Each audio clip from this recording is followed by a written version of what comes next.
মাত্র ২টা রসুন দিয়ে আমি আজকে রসুনের আচার বানাবো।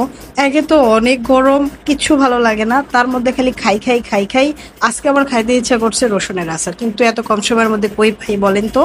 তাই বাসায় বানিয়ে নিলাম রসুনের আচার। আচারগুলো একটু কালো হয়েছে, কেন কালো হয়েছে সেটাও বলবো। তো এখানে আমি ২টা রসুন সুন্দর করে ছিলে খোসা ছাড়িয়ে নিলাম। এরপর তেঁতুলটাকে ভিজিয়ে রাখবো। এটা কিন্তু অনেক পুরানো একটা তেঁতুল, আমার বাসায় তেঁতুল ছিল না। এটা হচ্ছে মা করছে সরিষার তেল দিয়ে তেঁতুলটাকে মাখায় রাখছিল। এটা গত বছরের তেঁতুল, এই জন্য একটু কালো হয়েছে।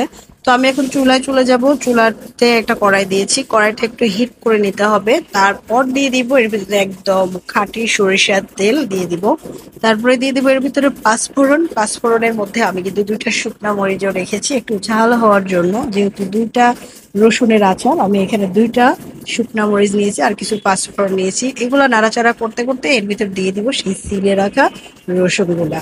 তো এখানে ২টা রসুনই ছিল, ২টা রসুন ধরে দিয়ে দিছি। রসুনগুলো একটু ভেজে লাল লাল করে নেওয়া পর্যন্ত অপেক্ষা করব, ভাজতেই থাকবো। এটা কিন্তু অনবরত নাড়তে হবে। এরকম একটু লাল লাল হয়ে গেলে এরপরে দিয়ে দিব ওই যে তেঁতুল ভেজানো পানিটা। এই পানিটা শুকিয়ে না যাওয়া পর্যন্ত আমরা নাড়তেই থাকবো। এর ভিতরে দিয়ে দিব পরিমাণ মতো একটু লবণ। তারপরে দিয়ে দিব এর ভিতরে ১ চামচের মতো চিনি, অল্প একটু চিনি দিয়েছি আমি।